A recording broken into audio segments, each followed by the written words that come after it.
Personnalités, entrepreneurs, coachs, experts, qui sont-ils réellement? Entre parcours, vécu, émotions, échecs, défis et gloire, il s'ouvre au fil de la conversation sur ABK Radio, l'instant d'une causerie inédite. Au fil de la conversation, les mystères du corps parlant avec Bébel Lagrande.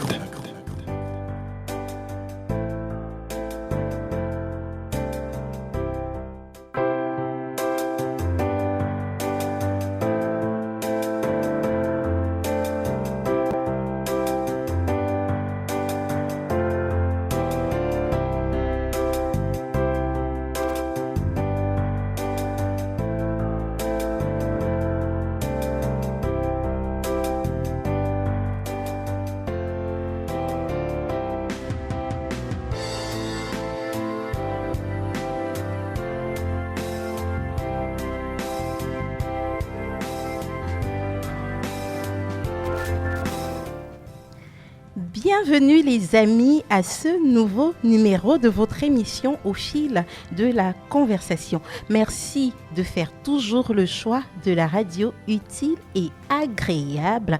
J'espère que vous allez bien où que vous soyez. Nous vivons dans un monde où il est de plus en plus difficile d'être soi-même. Par peur, parfois du jugement des autres. On est tous, et je dis bien tous, sous l'emprise d'une société qui définit nos rêves et par conséquent nos vies. Combien de personnes s'en vont avec le regret d'avoir vécu une vie qui n'était pas la leur? Être soi-même est sans doute l'une des plus grandes preuves de courage que puisse faire une personne, car il faut du courage pour affronter les jugements de ceux qui pensent différemment de nous. Mais la joie d'être soi-même est toujours plus grande. Pour notre invité du jour, le bonheur, c'est de vivre en cohérence avec soi-même et c'est au travers de son art qu'il milite pour un monde plus heureux. Émile Arsène Goethe, écrivain, poète, nouvelliste, est avec nous sur ce plateau qu'il fait déjà briller de mille feux par sa présence. Globalement, on peut donner les fonctions principales à son art, on va dire exprimer, dénoncer, célébrer, révéler, inventer, guider. Donc le poète, il est donc celui-là qui a la capacité de donner une voix à l'humanité, de traduire les émotions et les pensées les plus profondes de manière artistique et poétique. Il sait également mettre en lumière les problèmes sociaux et politiques et inciter, je dirais même inspirer, les gens à agir pour les résoudre. Donc le monde a besoin de poésie et pour notre invité du jour, la poésie sauvera le monde. Il va donc nous plonger dans son univers tout au long de cette émission. À la technique, je suis fidèlement accompagnée par Kevin Mongo. Au micro de présentation, je suis Bébel Lagrande. Retrouvons-nous juste derrière cette petite balade musicale sous le titre « Tes yeux » de Méthode. Bienvenue au fil de la conversation sur les antennes d'ABK Radio. Personnalités, entrepreneurs, coachs, experts, qui sont-ils réellement? Entre parcours, vécu, émotions, échecs, défis et gloire, il s'ouvre au fil de la conversation sur ABK Radio, l'instant d'une causerie inédite. Au fil de la conversation, les mystères du corps parlant avec Bébel Lagrande.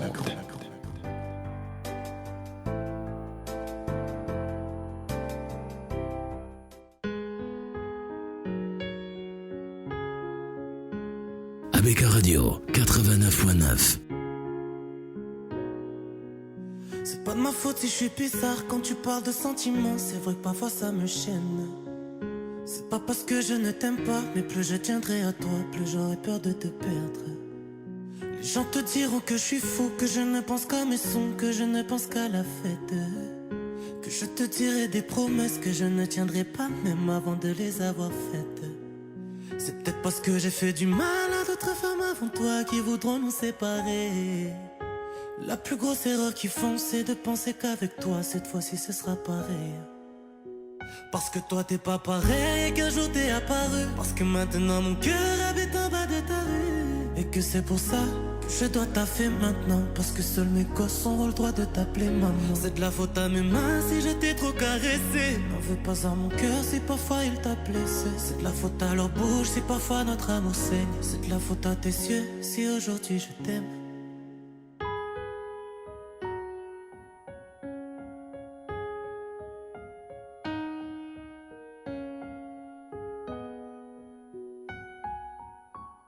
Parfois on se prend la tête et pour rien du tout.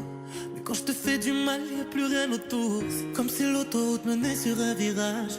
C'est comme si le soleil se brûlait le visage. Un jour on sera riche, un jour on sera bien. Quand tu me regardes, tu le sais au fond.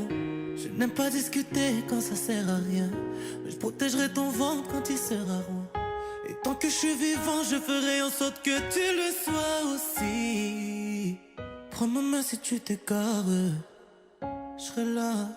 Parce que toi t'es pas pareil et qu'un jour t'es apparu. Parce que maintenant mon cœur habite en bas de ta rue. Et que c'est pour ça que je dois taffer maintenant. Parce que seuls mes gosses ont le droit de t'appeler maman. C'est de la faute à mes mains si je t'ai trop caressé. N'en veux pas à mon cœur si parfois il t'a blessé. C'est de la faute à leur bouche si parfois notre amour saigne. C'est de la faute à tes yeux si aujourd'hui je t'aime.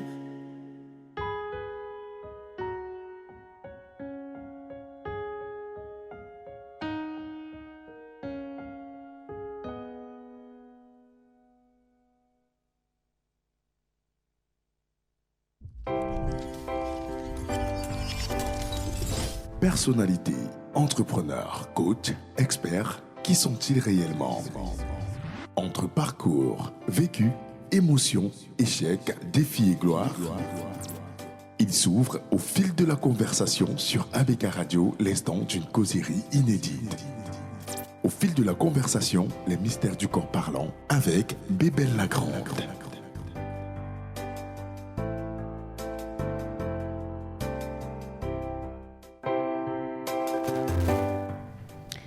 De retour sur ce plateau, vous êtes au fil de la conversation sur la 89.9 FM sur les antennes d'ABK Radio avec mon invité du jour, Goethe-Émile Arcel, écrivain, poète, nouvelliste. Il nous dira tout, mais alors tout, sur son univers, sur lui-même, dont je vous invite donc à la rencontre de cette mécène de l'écriture qui nous parlera de ce monde-là.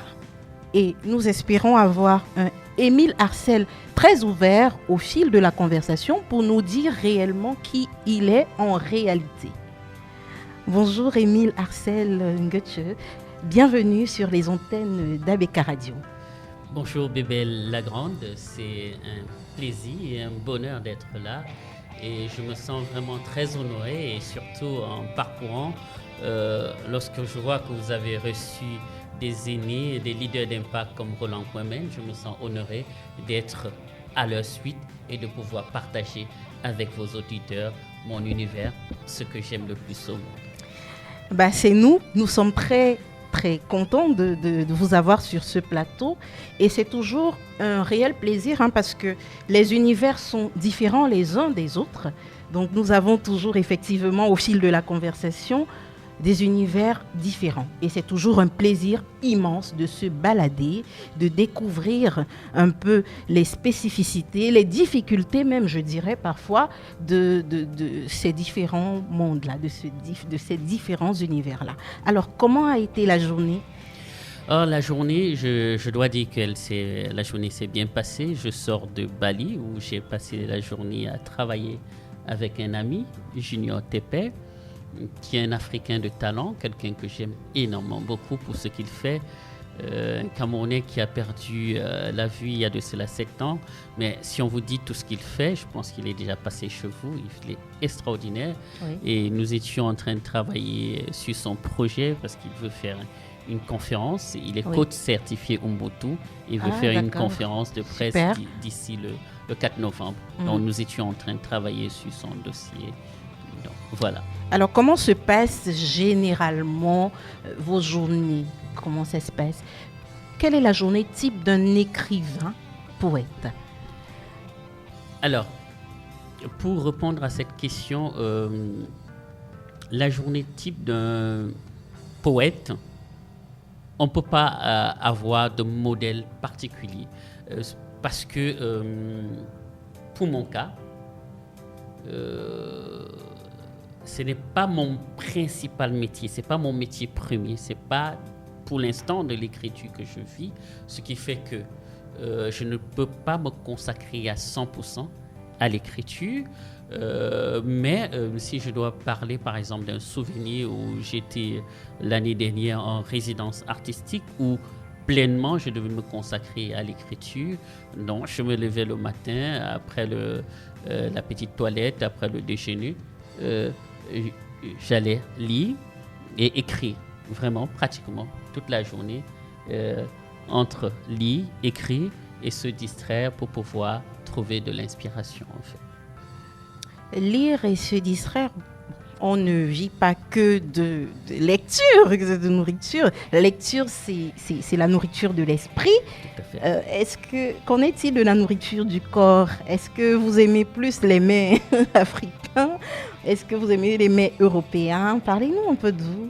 Oh, donc, si je disais que j'aimais les mets européens, ça serait menti. D'autant plus que je suis né dans un village qui est devenu une ville, Bafang, qui est le chef-lieu du département du Ankam. Oui. Et je suis né quand même en 76, qui est quand même une époque donc, de notre temps. On mangeait vraiment la nourriture du terroir. Bio, voilà, du bio, terroir. Ouais. On mangeait du tapsi balina, on mangeait le coquille, on mangeait du kwakoukou, on mangeait vraiment toute cette nourriture-là qui est véritablement bio, et c'est avec toute cette nourriture-là, cette belle saveur que nous concoctait ma grand-mère auprès de qui j'ai grandi, que j'ai vu mon corps se nourrir d'un point de vue de nourriture du corps, pour parler ainsi. Justement, votre enfance, vous la passez où? Alors, l'enfance, je la passe à Bafang. Oui. Bafang, je vous le disais. Donc, vous êtes né à Bafang? Je suis né à Bafang et j'ai grandi à Bafang. J'ai fait une bonne partie de mon enfance à Bafang, jusque dans les années 93. Moi, j'ai toujours vécu à Bafang. Donc, j'ai fait l'école maternelle à Bafang, l'école primaire, le collège Saint-Joseph de Nguenak. J'ai fait le collège Saint-Paul de Bafang. Et jusque dans les années 94, je suis venu à Douala, cette fois-là. Et donc, vous arrivez à Douala, comment ça se passe? L'adaptation, ça va? Ça se fait comment? Quand même, il faut avouer que à l'époque, on venait quand même en vacances. Mais pour répondre, il y avait quand même cette contradiction ou bien cette frustration entre nous qui étions, entre guillemets, du village, oui, et des personnes des citadins. Des citadins. C'était pas comme le monde n'était pas moderne aujourd'hui avec cette facilité de transport. Aujourd'hui, un jeune peut facilement aller à Yaoundé ou quitter de l'ouest pour venir facilement à Douala. À l'époque, il fallait attendre les vacances, espérer si tu n'as pas fait des bêtises pour que grand-mère ne t'envoie pas en vacances. Donc, oui, il fallait quand même, parce que c'était pas donné, c'était pas aisé, le transport, on était autour de 2500, et là c'était les IAS voilà, qui venaient 2500, 3000, donc c'était pas aisé à un jeune de voyager. Mais pour mon cas, j'avais cette chance que de temps en temps, je venais en vacances, soit à Douala ou à Yaoundé. Mais comme je le disais tantôt, il y avait toujours ce pincement au cœur. On se sentait un peu, disons-nous la vérité, un peu inférieur, oui, aux personnes, oui, aux citadins. Principalement on se disait, ils parlent mieux français que nous, ils sont plus cultivés, et ainsi de suite.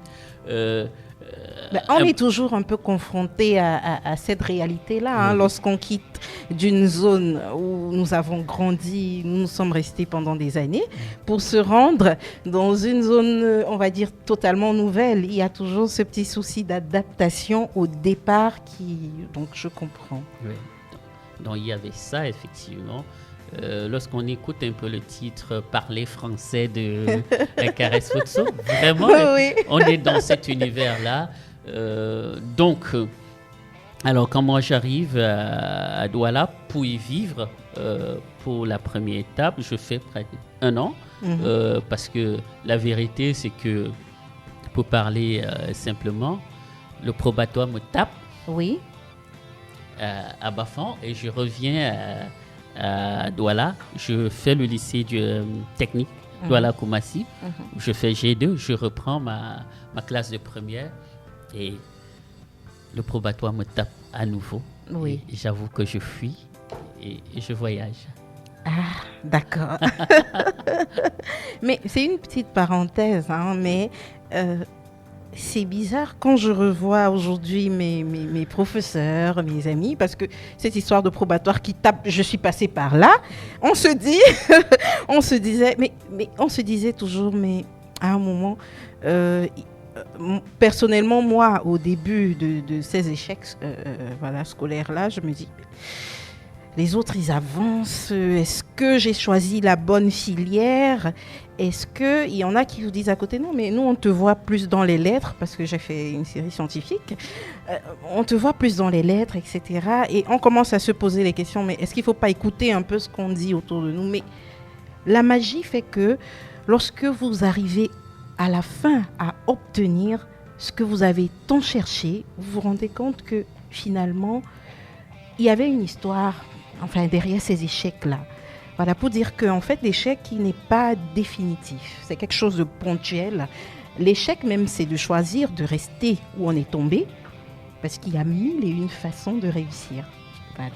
Oui, mais je pense quand même qu'il est important aussi toujours de se poser la question pourquoi, entre guillemets, l'échec. Pourquoi, voilà. C'est pas de l'échec en tant que tel.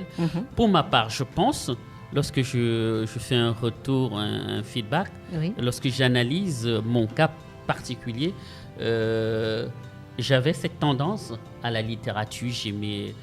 J'aime toujours tout ce qui est histoire, tout ce qui est philosophie, tout ce qui est littérature et autres. Et par la force des choses, j'avais choisi G2. Oui. Et normalement, lorsqu'on voit ceux qui font G2, ils travaillent à peu près comme les mathématiciens. Ceux qui font maths, ils font beaucoup d'exercices de comptabilité, des maths filles, la comptabilité. En tout cas, générale. C'est peu de littérature. Oui, peu de littérature. Et je me suis retrouvé là. La vérité, c'est que je ne faisais pas assez ce qu'il fallait. En fait, je n'avais pas le profil type pour suivre une formation en comptabilité de gestion. C'était, à mon humble avis, c'était la raison particulière pour laquelle j'ai... Au fil des années, vous vous retrouvez donc finalement dans votre élément, l'élément, on va dire les lettres. Comment ça se passe ?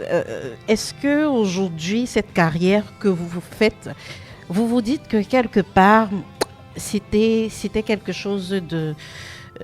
c'est une vocation ? Oui. Est-ce que pour vous, être poète aujourd'hui signifie... c'est un métier ou alors c'est une passion ou une vocation ? Je dirais que c'était une vocation. Une vocation parce que dans l'âme, je me suis toujours senti poète. J'ai appris à découvrir cet univers-là et j'ai été pris d'amour et de passion pour des poètes comme Aimé Césaire. Lorsque moi je commence à écrire, je découvre la littérature, tout ce monde-là, en lisant l'anthologie négro-africaine de Liliane Castelao. Et je découvre tous ces auteurs, Lance Tonkur, Cottin Collen, Sterling Brown et autres. Et véritablement, Césaire, Senghor. Et c'est là où naît véritablement cette passion. Et la poésie est devenue au fil des temps une véritable vocation. Pour l'instant, comme je le disais au début de mes propos, c'est pas encore véritablement un métier parce que je ne peux pas, au moment où je vous parle, dire que je vis pleinement de ce métier-là. De ce métier de poète. Mais c'est tout un univers et on ne peut pas en tout cas pour moi personnellement, c'est une partie de moi. Il y a ce combat quotidien. Les parents ne partagent toujours pas cette vision du monde parce que le réalisme voudrait qu'on soit carré, qu'on fasse ce que fait le commun des mortels. Oui. Mais je ne sais pas, peut-être on croit tellement, lorsque tu crois tellement en ce que tu fais, même sans savoir avec exactitude où tu vas, cette force-là te permet de tenir. D'aller de l'avant. Ouais, c'est ça.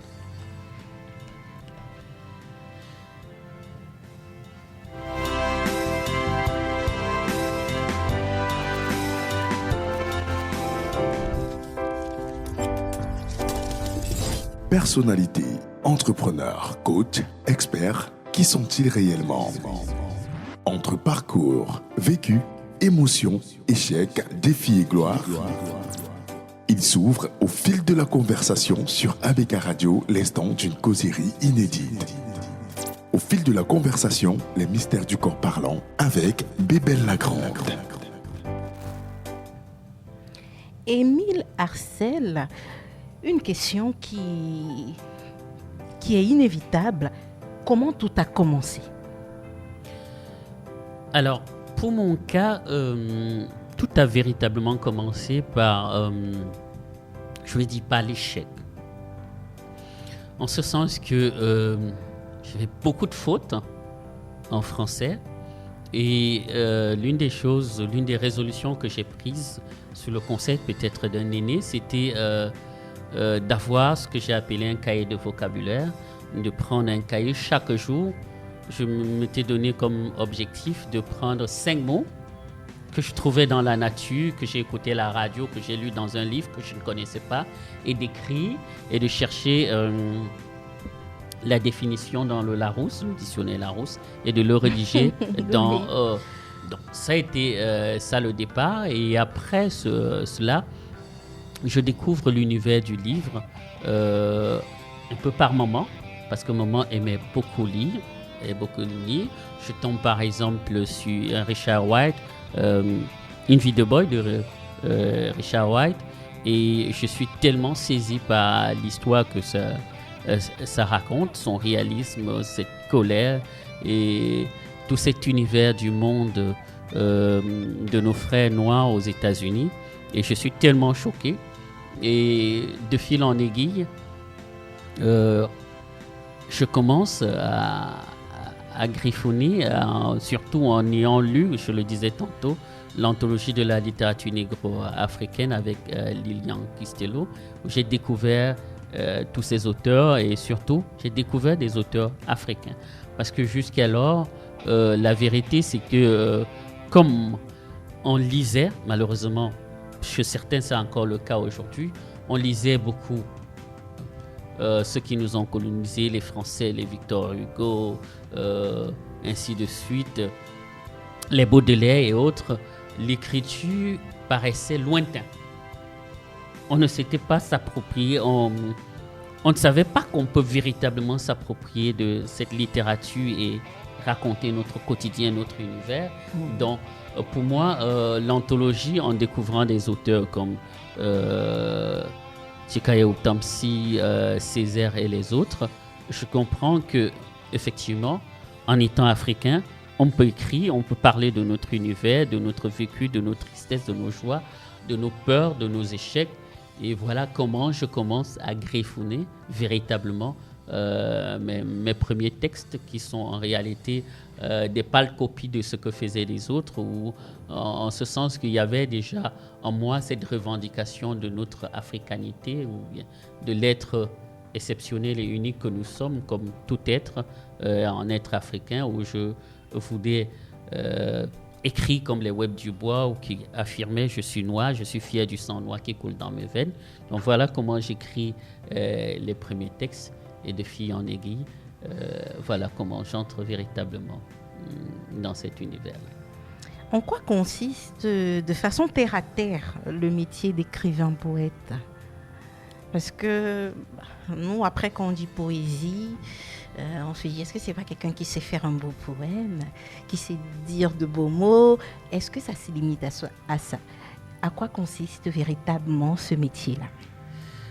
C'est vrai que la poésie, comme l'écriture, de manière générale, c'est dit des choses de manière belle. Parce que tout le monde dit quelque chose. Ce qui va faire la différence entre tel ou tel, ça sera son style, sa manière de conter l'histoire ou bien d'évoquer les choses comme un poète. Donc, le poète n'est pas... mais la poésie ne se résume pas à dire les choses seulement de manière jolie. La poésie, c'est toute une vie, c'est toute une mission pour le poète, en tout cas. Le poète engagé, parce que lorsqu'on voit des courants littéraires, il y a ceux qui sont engagés, il y a ceux qui sont moins, il y a ceux qui écrivent pour la beauté de l'écriture, il y a ceux comme Césaire ou comme moi qui se disent que l'écriture est quelque chose d'assez pointu. Pour écrire, il faut écrire pour dire nos misères, dénoncer et porter ce combat. Donc la poésie est pour moi, c'est un combat. La poésie, c'est pour l'auteur, pour l'écrivain, pour le poète, c'est aussi une libération. Parce que lorsqu'on écrit, on se libère un peu de ses peurs, de ses joies. On dit au monde son univers et on va à la quête pour transformer, dans l'espoir de transformer le monde. Donc c'est un peu tout cela pour moi, la poésie. Tu as les soucis de data? MTN est là pour toi et te propose de nouveaux forfaits internet généreux et selon tes besoins. Tape étoile 157 dièse et surfe à volonté. Alors, on fait quoi aujourd'hui? ABK Radio, au service de sa clientèle, 24 heures sur 24, pour une communication utile et agréable. Service commercial, téléphone 699 84 99 70 675 16 40 05. ABK Radio, 89.9 FM, la fréquence utile et agréable.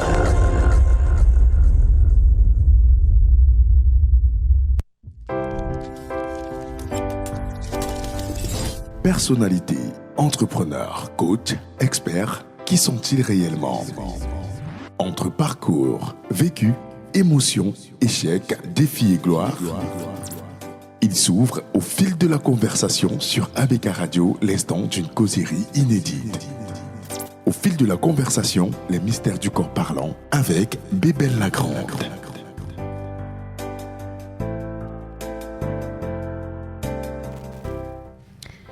De retour sur ce plateau, je suis en compagnie de notre invité du jour, Émile Arcel Ngotche, écrivain poète. Alors, Émile, d'où vient votre inspiration? Alors, l'inspiration pour moi, ça vient de notre vécu. Je vois le quotidien, je raconte notre univers. En tout cas, c'est le devoir que je me suis fait. Je raconte notre quotidien et je mène également, je dois dire, des combats qui me tiennent à cœur. Par exemple, dans Les Racines de la Résistance, je parle principalement de nos héros parce que j'ai constaté que nos héros ne sont pas assez célébrés comme ils le méritent. Je crois que Caresse Fotso est en train de faire quelque chose dans ce sens-là pour valoriser nos héros. Lorsqu'on regarde nos rues, aucune de nos rues ne porte presque pas nos noms, le nom de nos héros. Oui. Alors, j'ai décidé en 2016, lorsque je publiais ce livre, de travailler sur cette thématique-là, de pouvoir, et également dans cette thématique, dans ce livre principalement, la question de la paix m'interpelle énormément. Donc, de manière globale, ce qui m'inspire, c'est notre quotidien. Et nos douleurs, nos joies, nos peines, c'est tout cela qui m'inspire et c'est ce que je partage avec les lecteurs. Avez-vous toujours voulu être ce type d'écrivain, engagé comme ça? Est-ce que de temps en temps, au-delà de mettre sur, de dénoncer ces problèmes, ces maux qui minent la société, est-ce que de temps en temps vous faites aussi simplement du bon? Oui, mais je pense que dans mon âme, en fait, ce qui me touche le plus, c'est la douleur des autres. C'est ça qui me touche le plus et me donne la force, en fait. C'est-à-dire, quand je vois de l'injustice, je ne reste pas insensible. Donc, l'injustice, la douleur du monde m'interpelle davantage. Est-ce que c'est cette injustice qui vous donne envie d'écrire des livres? Il y a tout cela, en fait. Nécessairement, comme je le dis, il y a toujours cette question d'injustice à plusieurs titres, puisque si on prend les racines de la résistance, le fait que nous ne valorisons pas assez nos héros, c'est également une forme d'injustice. Peut-être nous le faisons patiemment, peut-être parce que l'Occident nous l'a inculqué. Sinon, comment ça se fait? Regardons même le programme. Combien d'auteurs africains sont lus? Pourtant, ils sont énormes. Ils sont énormes. Parce que le monde se développe, des autres se développent ce sont les auteurs, ce sont des écrivains qui posent les problèmes de la société. Si ces problèmes-là ne sont pas posés, étudiés calmement, sans passion, sans insulte, comme on peut en voir, mais de manière simple et pratique, comment on va percevoir notre monde? Il y a toutes ces formes d'injustice. Par exemple, dans Rouge et ma terre, je parle de notre identité, de notre culture. Personnellement, j'ai toujours mal au cœur d'entendre quelqu'un « Ah, moi, je ne vais pas partir au village, il y a trop de sorcellerie. » Moi, je suis parfois un peu naïf en ce sens que je me dis « Si tu dois mourir, tu dois mourir. Pourquoi avoir peur? Il y a des sorciers partout. Qu'est-ce qui te dit qu'à Douala où tu es, il n'y a pas de sorciers? Mais pourquoi nous ne partons pas dans nos villages? Pourquoi nous ne parlons pas nos langues? Tout cela, pour moi, c'est des formes d'injustice que j'évoque à travers mes Est-ce qu'il n'y a pas un peu de sorcellerie quand même? Est-ce qu'on ne se dit quand même pas qu'avant d'aller dans un milieu où on sait d'avance qu'il y a la sorcellerie, on doit mieux se préparer? Est-ce que cette inquiétude ne se justifie-t-elle pas? Non, l'inquiétude se justifie. Mais je pars du principe que parfois, d'autres le disent parce qu'ils ont entendu. Ils n'ont pas expérimenté. Quelqu'un me dira, bon, pour expérimenter, est-ce que tu veux que je me brûle avant de savoir? Oui, on peut le dire, mais je crois pour ma part que si nos parents ont vécu là-bas, c'est qu'il y a quelque chose qu'il se fait. Moi, personnellement, je me réclame ou j'apprends à être plus africain dans le sens même de ce que faisaient nos parents. Oui. Moi, je me souviens que dans mon village, à l'ouest, généralement, quand, entre guillemets, il y avait beaucoup de sorciers, il y avait chaque village, puisqu'on vivait en communauté, le chef convoquait tout le village et presque tout le monde se connaissait et tout le monde devait venir au village faire un peu, laver le village, comme on disait, Oui. Ce qu'on appelait les kungas, qui sont des guérisseurs spirituels du village, devaient faire cette grande cérémonie et ça devait expier, entre guillemets, cette sorcellerie. Et le village devait connaître quand même un repli pour que les gens vivent aisément après. Donc pour ma part, pour dire que je pense qu'il y a toujours quelque chose, il y a toujours le début à toute chose. Si on ne fait pas, personne ne le fera. Imaginons que chacun dise que non, il y a la sorcellerie au village, que personne ne va dans son village. C'est grave, effectivement. Avez-vous déjà connu le syndrome de la page blanche? Oui, ça ne manque pas. Si un auteur dit qu'il n'a pas encore connu cela, sauf si peut-être quelqu'un qui écrit n'importe quoi, mais il arrive qu'on manque d'inspiration. Moi, personnellement, j'écris plus lorsque je suis inspiré. J'écris plus lorsque je suis inspiré. Comme cette période, je n'écris pas. Je laisse ma mémoire se reposer, divaguer. Je sais qu'il y aura un moment où le besoin se fera sentir et je prendrai mon stylo pour écrire ce qu'il y a à écrire. Alors, on revient un peu sur les œuvres de notre invité, Émile Arcel Ngwetcheu. En 2002, Jamais sans Karim. C'est une œuvre collective, l'Air du Temps, Foundation, Raponda au Gabon. Et puis vous revenez en 2005 avec une œuvre, La Clé des Bribes.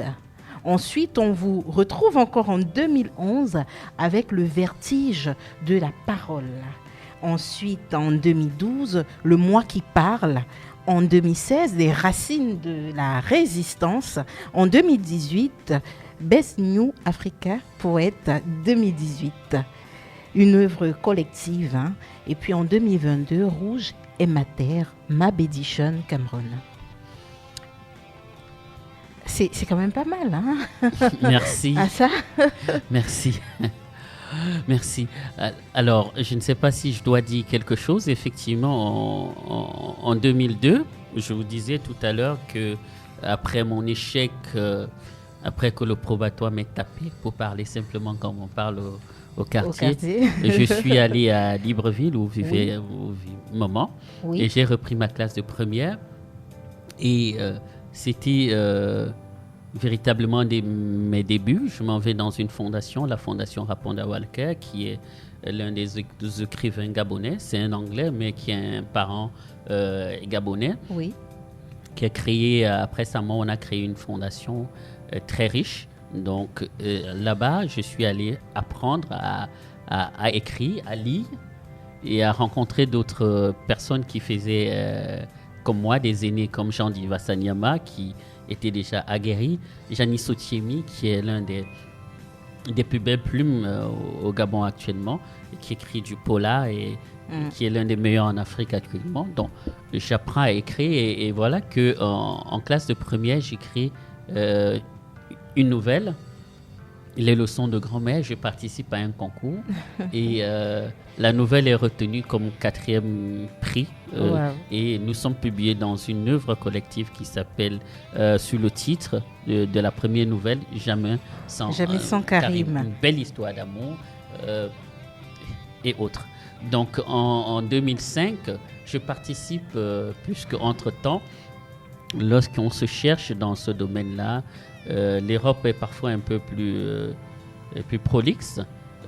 Tout ce qui se passait comme concours, puisque c'était l'une des fois pour pouvoir se faire éditer, se faire connaître, je ne manquais pas d'y participer.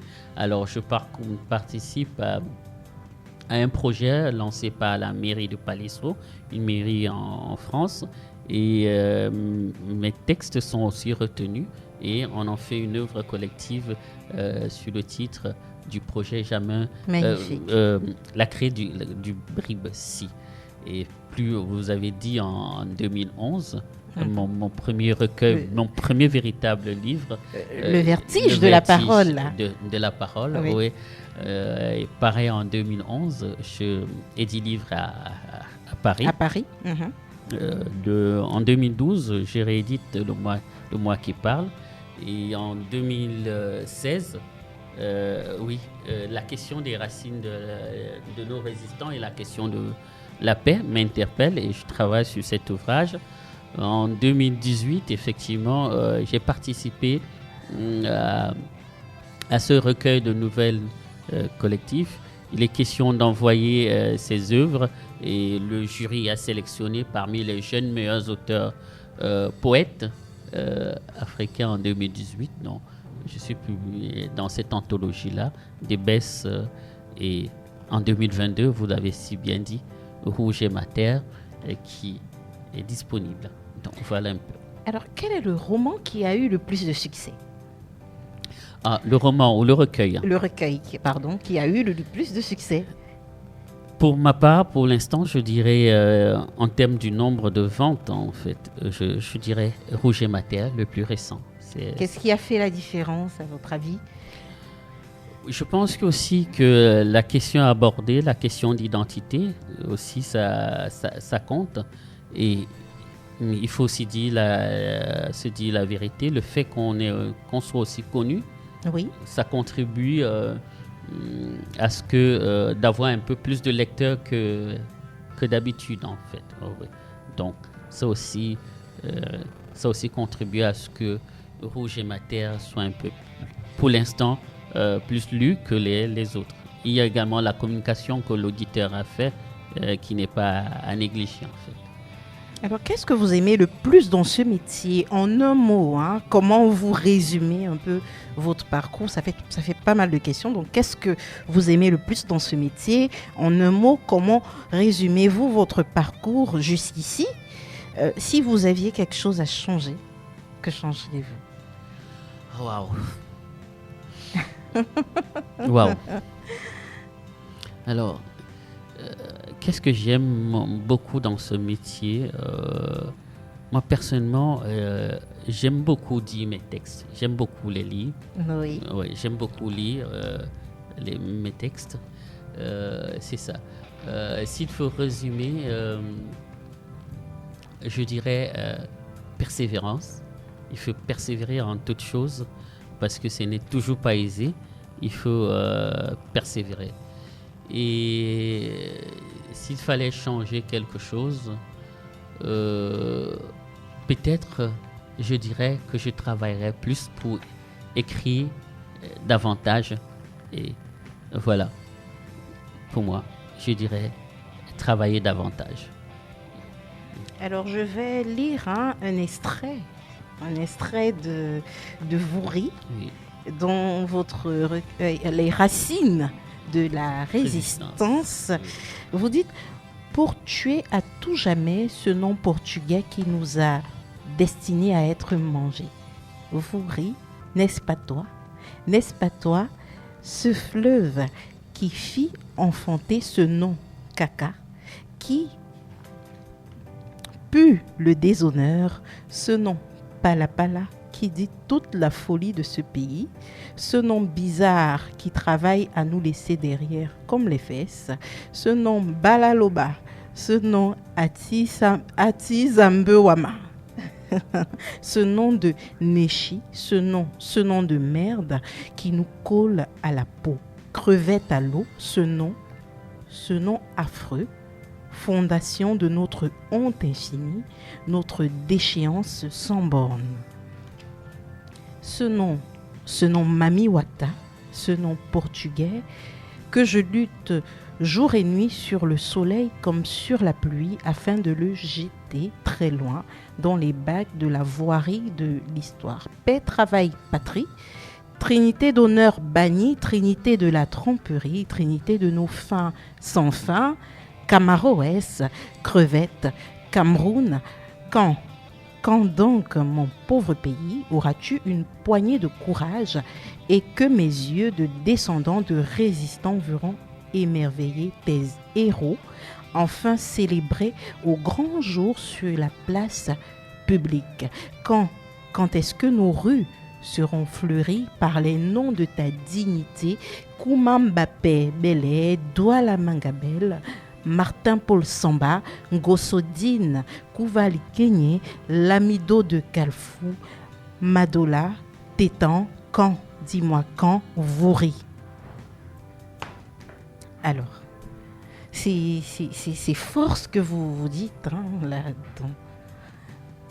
Oui, effectivement. En fait, Le poète ne fait que laisser parler son cœur.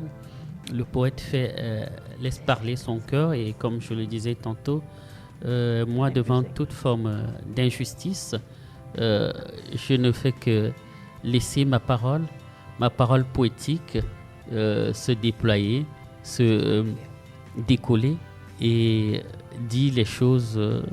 Dans ce poème, j'évoque, comme je le disais, je dénonce ce rejet et ce mépris que nous-mêmes, nous avons de nous-mêmes. Oui. Regardons en fait, on se dit qu'on n'a pas d'imaginaire, nous manquons d'imaginaire.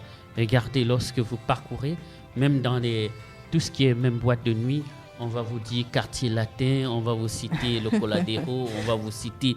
Donc, c'est comme si, en tant que peuple, on n'a aucun univers. On a perdu nos repères. On a perdu nos repères, on n'a pas d'histoire. Et on oublie qu'en fait, tous ces noms que nous valorisons chez les autres, en fait, c'est leur univers. Oui. Si nous construisons, nous passons notre temps à construire le monde des autres, quand est-ce que nous allons construire notre monde à nous? Et c'est ça. Et je dis que c'est extrêmement dangereux. L'erreur que nous faisons en tant qu'Africains, c'est que chacun se dit, bon, quand je serai riche ou si je suis riche, ça me suffit. La même erreur qu'a fait les premiers Africains. Vous voyez, quand on regarde dans l'histoire, les premiers Noirs, ceux qui se sont dit, les Noirs évolués, ils se disaient, bon, quand moi je serai docteur, on va me respecter. C'est vrai que quand tu étais docteur, on te respectait un peu, mais jusqu'à la limite, la frontière du blanc. Donc, à chaque fois que tu vas t'opposer au blanc, ton titre de docteur n'existe plus. Tu es confondu. Donc, c'est la même chose. Regardez ce qui se passe avec nos chefs d'État. Regarde ce qui se passe. Comment on est méprisé autant. Comment ça se fait que, en tant que peuple, tu peux être riche, tu peux mépriser, commander tout le monde, mais du jour au lendemain, peut-être dès que tu es viré du pouvoir, les mêmes personnes qui se disaient tes amis récupèrent tes biens en Europe, en bloc, ça devient des biens mal acquis, ça devient pour les autres, alors que tout cela, si on avait appris à s'aimer nous-mêmes, à se valoriser, ce n'est que comme ça que nous serons forts et que nous nous assumerons mieux en fait. Voilà ce que je pense. Merci Émile Arcel. Peut-être nous arrivons presque au terme de cette émission. Quelle vision avez-vous du futur? Alors, peut-être de mon futur. Personnellement, si c'est une forme de souhait, si je reformule cela, je souhaiterais davantage qu'on ait de la place aux artistes dans leur globalité, effectivement. Que les mairies fassent, qu'est-ce qui empêche aux mairies de pouvoir créer véritablement des espaces culturels viables? La réalité, c'est qu'aujourd'hui, tout le monde, ou la majorité, on court vers l'Institut français. Ce sont mes amis, je les aime bien. Mais qu'est-ce qui nous empêcherait en tant que peuple que chaque mairie, par exemple, chaque ville ait de l'espace culturel pour valoriser les talents de chez nous. Les talents de chez nous. Et il y en a extrêmement de talents. Il y a quelques années, moi, par exemple, j'avais suivi l'Afrique a un incroyable talent. Si on voit tous ces talents qui s'exprimaient, il suffisait qu'on les produise et ils vivront de leur art. Mais comme on attend toujours que c'est les autres qui le fassent, les autres, quand ils n'ont pas leur gombo à tirer, ils nous laissent tomber. Donc, moi, personnellement, je souhaite qu'on accorde davantage cette place de choix aux artistes parce que le monde, c'est les artistes qui permettent de créer de la richesse. Et c'est véritable. Lorsque on regarde, si on aime autant la France, ce n'est pas nécessairement parce qu'on va voir les belles maisons. Nous, Africains, on a beaucoup après aimé la France à travers leurs auteurs, à travers leurs artistes. Donc, c'est ça qui fait vendre. Donc, si nos États veulent créer de la richesse, il faut donner de la place aux artistes. Et c'est véritablement cela qui va donner de la richesse. Merci. C'est votre mot de fin? Alors, comme mot de fin, je voudrais sincèrement encore vous remercier. Et peut-être il y a un jeune qui m'écoute et qui rêve aussi d'écrire ou de faire quelque chose qui lui passionne.